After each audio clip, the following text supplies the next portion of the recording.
Today we'd like to talk a little bit about magnesium. Magnesium is probably our most sold supplement that we have in the pharmacy. It is one supplement that just about everybody is in need of. There's some studies out there that show that about 80% of the United States population is deficient in magnesium. Magnesium is used for literally hundreds of different things.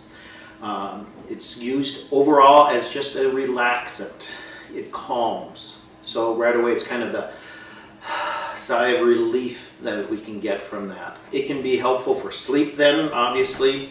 Many times we'd have people taking at bedtime for that, but it can be used as a muscle relaxant. It can be used for restless legs or leg cramps. It can be used for headaches and preventing headaches. Probably not so much as a treatment for a headache, but to help prevent headaches. Some cardiovascular, so for arrhythmias and blood pressure. And then ADD, ADHD. So the list goes on and on of what we can actually use the magnesium for.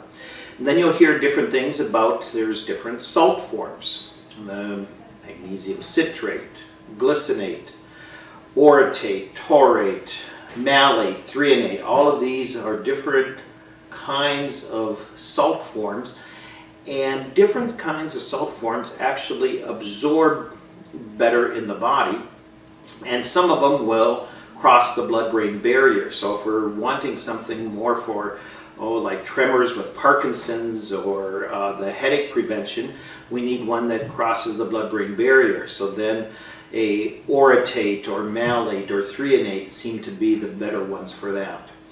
If we're looking at it for constipation, I didn't mention that before, but constipation is a huge thing that we recommend magnesium for. There we typically go with the citrate salt. The citrate usually will cause a loose stool quicker than some of the other salt forms. Another nice thing about magnesium is that it is extremely safe. We don't usually have to worry about what that dosage is for the average healthy person. Somebody with some kidney problems, we might have to be a little more cautious. But for the average person, we can dose the magnesium and not worry about getting too much, because once you get too much magnesium, it starts coming out as a loose stool, and that's how we usually dose it. Let's say start low and gradually increase until you get a slightly loose stool, and then stay at that dose. Slightly loose is okay, just don't want to have diarrhea. If we have diarrhea, well, then we need to bring that back down. So how do we dose it?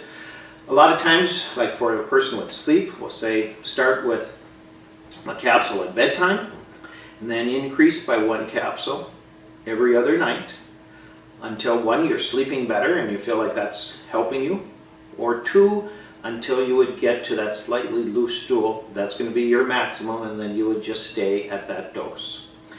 For those people who are looking at needing to cross the blood-brain barrier and looking at it to prevent the headaches or for the ADD, ADHD, a lot of times then we'll start first with a bedtime dose. And then instead of adding always at bedtime, then we would alternate and we'd do 1 in the morning and 1 at bedtime. So start at bedtime first, then after a couple of days add a second one and to do that in the morning. So now you're doing a morning and a bedtime. And then we keep increasing. Then 1 in the morning, 2 at bedtime. And then 2 in the morning and 2 at bedtime. And again, we keep increasing until we're taking care of the symptoms that we're trying to help, or we get to that slightly loose stool, in which case then we cut it off at that point and just kind of stay at that dose. So these are some of the more common things that we've used magnesium for.